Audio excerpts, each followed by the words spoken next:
This is a drinking story about when history was drunk and what they were drinking.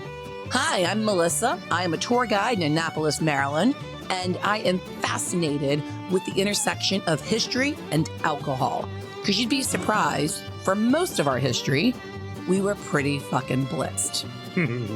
Across the way from me, let me introduce our liquor expert, my partner, Sam Huston. Hey, how's it going, girly? I'm excited to finally be doing this. I'm excited. It's going to be fun. The stories that you've been giving me have been really cool to do the research on my end as far as alcohol goes. What's going to be today? Where are we going today? What are we talking about? Today, we're going to go into ancient history. See, the plan with the drinking story is to drop a podcast every other month. And each one is going to be a time period or a piece of history that has a cross-section of alcohol. Every other week, not every other month. Fuck. Twice a month. We're good. That's all right. One take wonder. You know, well, one take wonder. Yes, that is definitely the case with you and I. We are definitely one take wonders. But also, you already said on my other show, I tend to kind of do what we call driving the bus. And you were like, I'm fully not prepared to drive the bus. So fine. You told me to it's fine. Be the passenger in the back yapping at Everything's you. So fine. There you go. Got you covered. All right. So we're going to go back to the beginning on this adventure of history and drinking to beer. Because the ancient magical gift is linked with human history for over 6,000 years. And beer built the Great Pyramids. Really? Yep. Okay. So we are starting off with the Great Pyramid of Giza, one of the 7 wonders of the ancient world, and the only one still standing. And I can prove that aliens and slave labor had nothing to do with it. Okay. Because of beer. All right. I like that. Go for it. Before we get into that, what are we drinking, Mr. Huston? Well, you and I kind of talked about this ahead of time. At first, we were thinking, because when we get into what beer was back then, I was thinking like a Doppelbock, right? Something kind of big and bready and filling. And then you brought up the point. I was like, well, that's not what they would have been drinking back then.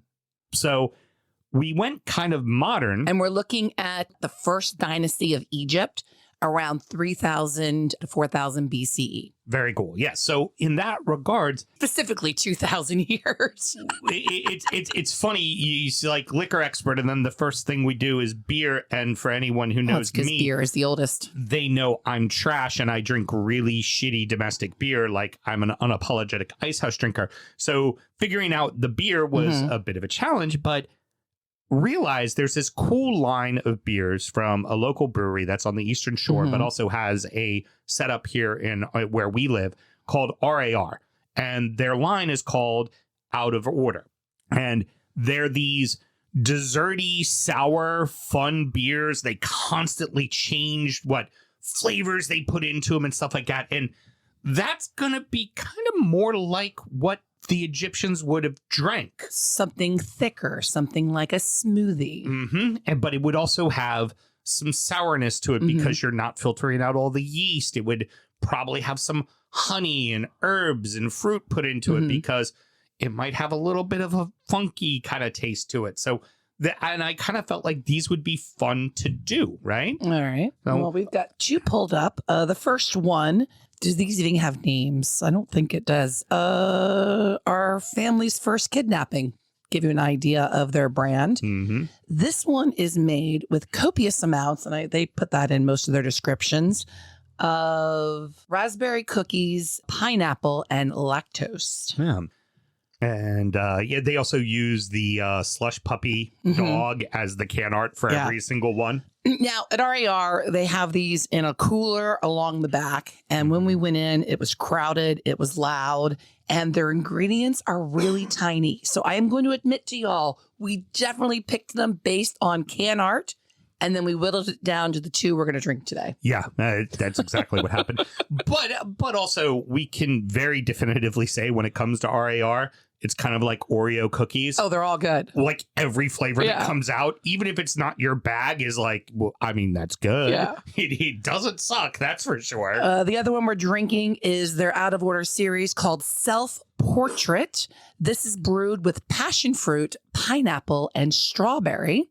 And it's only 5% alcohol. Now, this is what we're drinking. What were they drinking around 4 or 5,000 BC. Well, as we already talked about, it would be beer, right? They called it busa or hekik. Mm-hmm.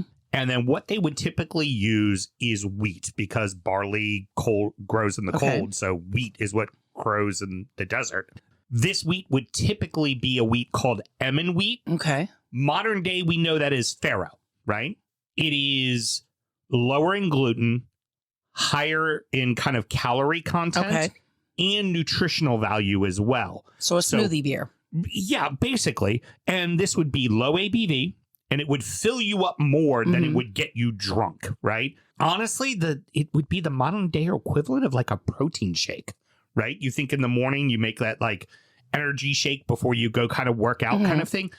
That's kind of what this beer was because it had a high caloric value to it so that it would actually fill you up as well, right? Because you're in the desert building a pyramid. You're not necessarily going to be able to harvest a ton of food. So you need something that's stable that will also fill you up. And that makes sense. And this is one of those instances. This was used all throughout the society. So it was both elites and commoners would drink this regularly. Okay. Men, women, and children would drink it. Kids would drink it. Well, that's where we get into the society part of it. One could argue that beer created society. We didn't start farming for bread. We started farming for beer. Well, and heck, I mean, brewing dates back all the way to 10,000 BCE in Samaria, what would be currently like present day Iraq. And we have to remember back then, this is before Muslim faith, right? So that culture did drink. And then once you had the Muslim faith, then the absence of alcohol. So before that, in that area, what would be the modern day Middle East before the Muslim faith, there was a lot of drinking and there was a lot of innovation. That's where a lot of our inventions came from.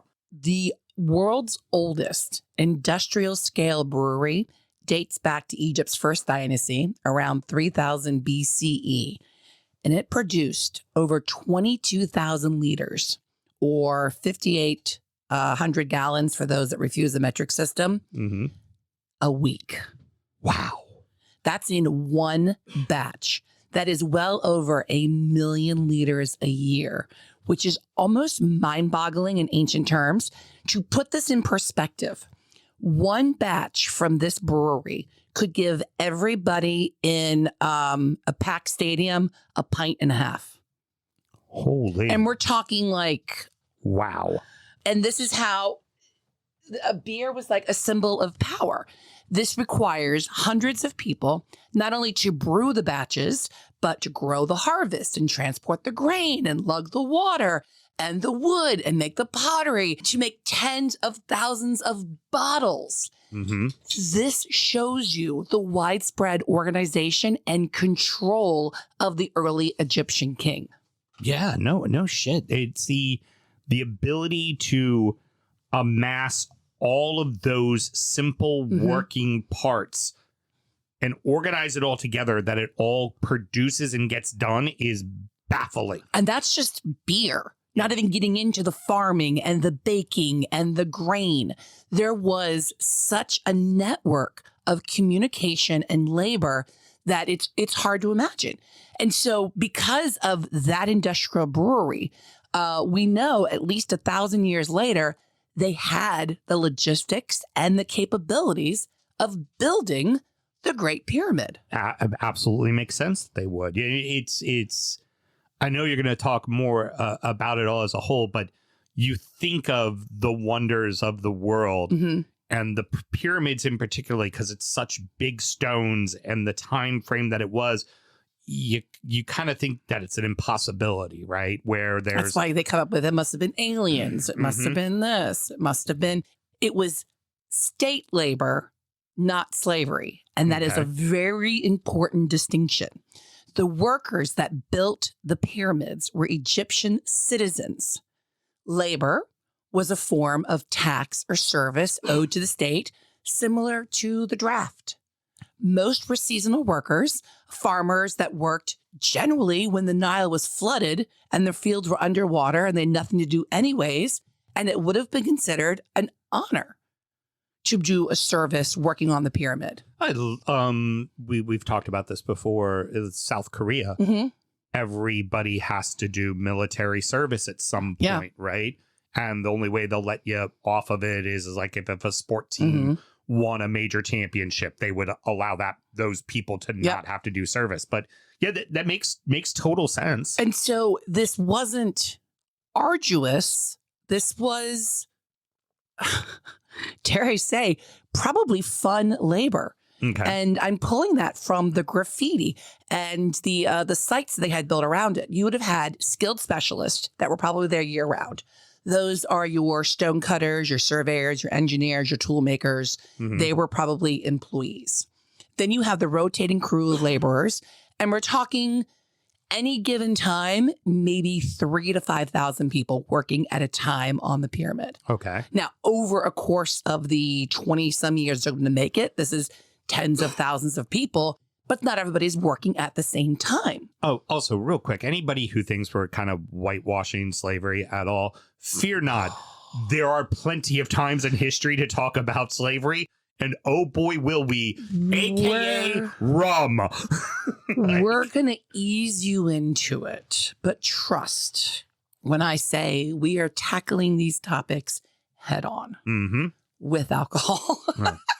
All right. So archaeologists uncovered a full settlement just south of the pyramids that would have been barrack style housing. So if you're recruited to work on the pyramid, you're being housed, you're being fed, you're being clothed.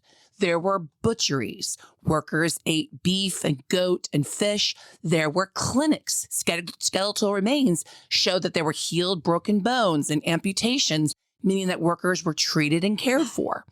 Bakeries producing thousands of loaves a day. And then we have the breweries.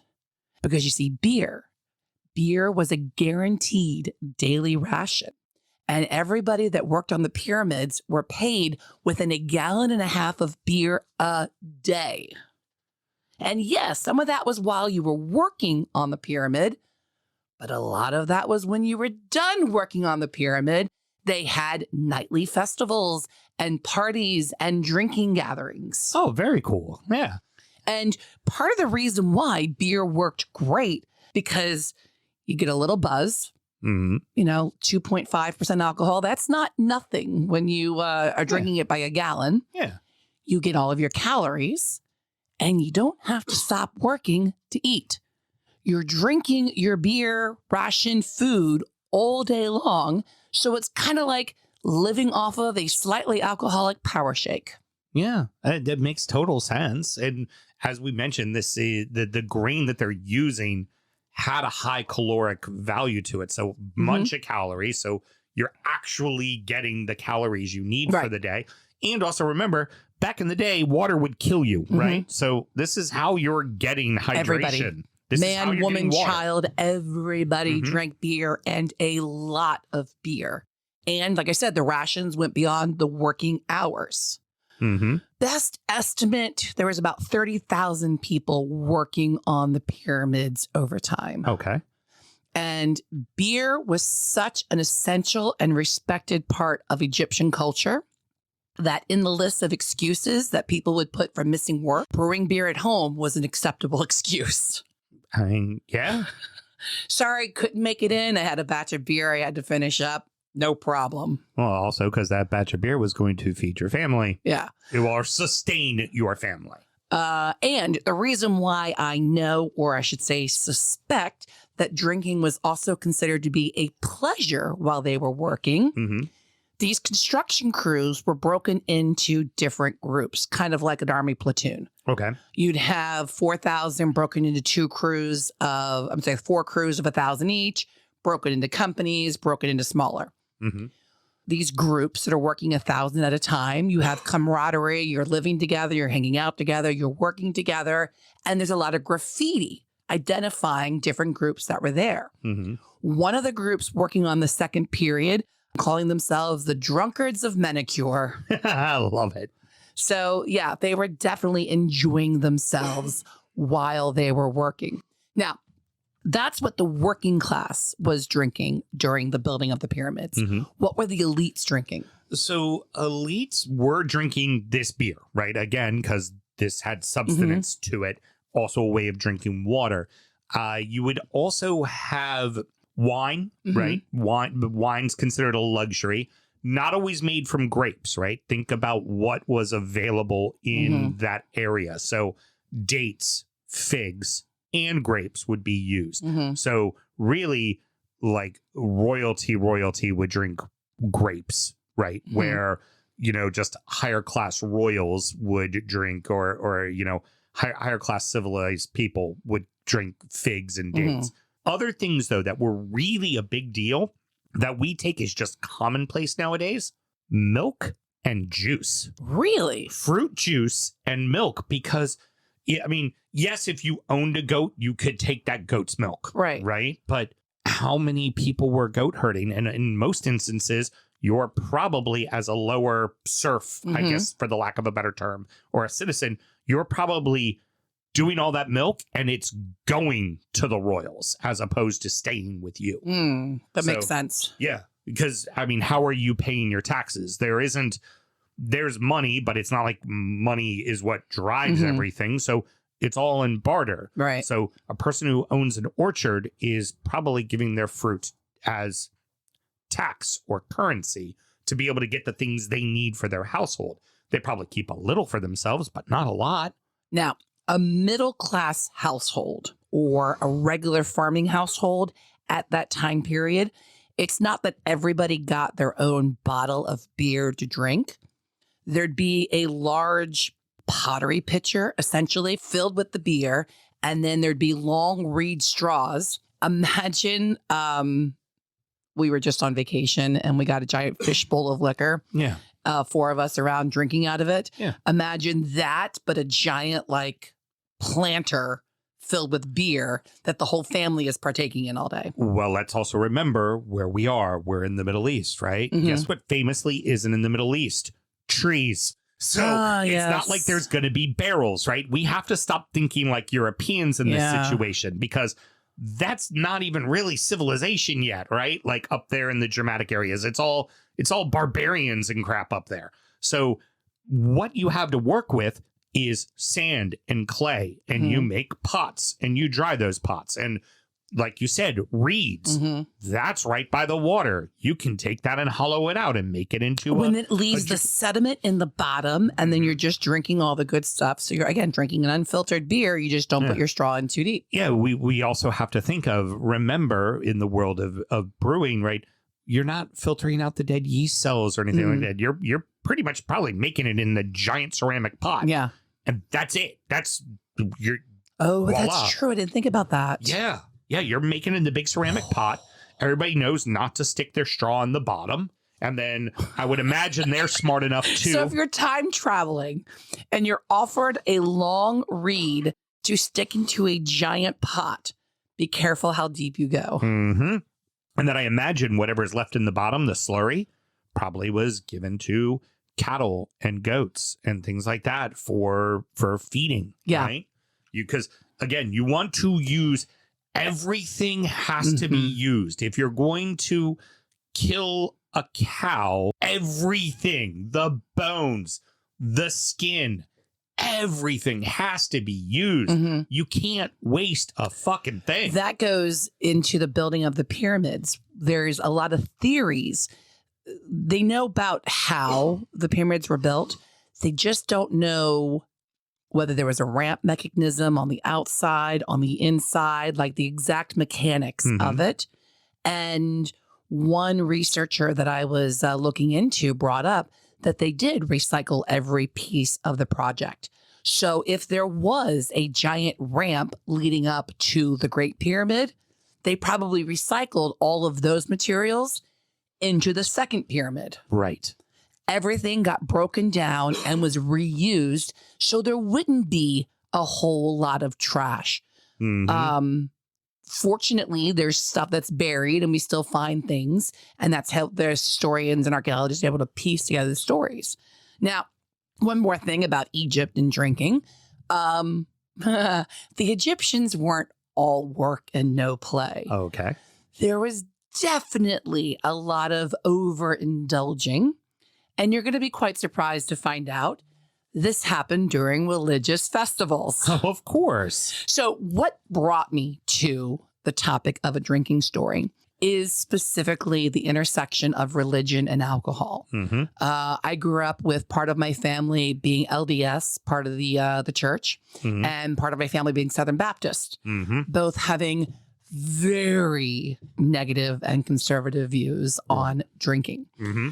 And so I was fascinated on how just about every religion, and I'll find some stuff with Muslim, but just Mm-hmm. about every religion has alcohol in their ceremonies or was founded with a base of alcohol. Well, alcohol in general, right? You get drunk, right? Well, back then, Alters your perception. it's a euphoric. Mhm. So one thinks that euphoria is bringing you closer to God, right? Mhm. You think of the big trend over the last 10 years now has been ayahuasca trips, right? Mhm. And the whole point is to Same open up similar your thing. perception. Same idea. And I would imagine the priests or religious bodies would do that to connect with their spirit world. They had a festival of beautifulness where that was specifically what it was drink so much. And there was probably some hallucinogenics involved. Mhm. So you can see the deities and speak with them. My favorite, though, was their festival of drunkenness. Okay. Now, the myth, and this is the key to everything, is myth is what is the basis of every religion.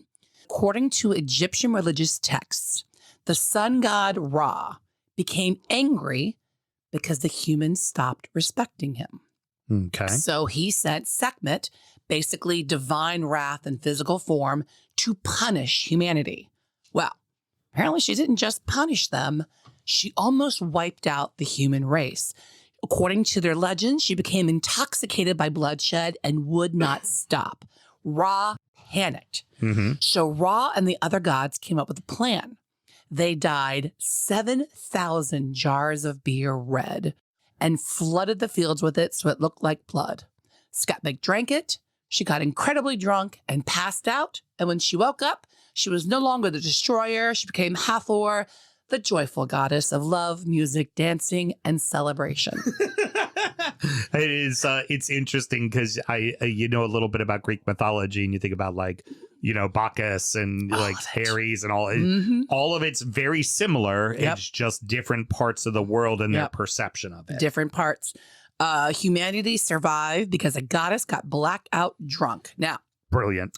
every year until about the 4th century AD, when, Christianity made it illegal, the Egyptians reenacted saving the world. Mhm. This generally happened in August when the Nile was flooded. So again, not much going on. Right. There's not a lot of farming or anything. And participants believed they were ritually recreating the moment when the world was saved from destruction. The festival, therefore, encouraged deliberate intoxication as a sacred act meant to restore the cosmic balance. Ah, I love it. Celebrations included, like every good party, heavy drinking, music, dancing, singing, revelry, probably a lot of sex. In the temple, of course, especially at the temple of Hathor and Denera. An archaeological find includes large quantities of beer jars, communal sleeping area, suggesting that the worshipers drank until exhaustion, passed out in the temple, and then were greeted in the morning with sunrise and prayers and rituals following the next day. Drunken orgies. Pretty much. Get really drunk, pass out in the temple, and then wake up praying the next morning. Like that. Wasn't about indulgence, though. It was more about cosmic survival. Well, you're reenacting Yeah. that myth that was what ultimately Mhm. saved humanity. So you are in turn showing your kind of commitment to saving humanity. And the Egyptians thought that alcohol was a gift from the gods. And paintings frequently feature alcohol and the written phrase, drink and make a happy day. Oh, I like that. Anything else to add, Mr. Houston? Well, I was just going to say, I know we're talking about beer and stuff, and people are like, well, what about distilling? Yeah. Right. distilling existed at this point. So it was around 10,000 BCE, again, around with the Sumerians. So there were stills, but stills weren't being used for alcohol yet. What they were being used for was distilling water, right? So you could actually drink water, because remember, water would kill you back then. They would make medicine. So when you talk about like the hospitals and the clinics that they probably had a still there making medicines to help people. They'd also use it for embalming. So to preserve their dead and not have disease and things like that happen. It really, it's funny. Did you say perfume? Oh, no, I didn't mention perfume. They also make perfume, again, for the elites, right? But it's funny. Ultimately, distilling didn't become an alcohol thing until white people. Oh. But that's a story for another day. So if you want to follow me, I'm on TikTok and Instagram, Tales from the Tour Guide. And if you want to follow Sam, DU Football Show on TikTok and all the social medias. And that's if you like footy, check out my other show. It's fun. And if you're in Annapolis, come take a tour of Annapolis Ghost Tours. We'll check you out next time. Until then, drink and make a happy day.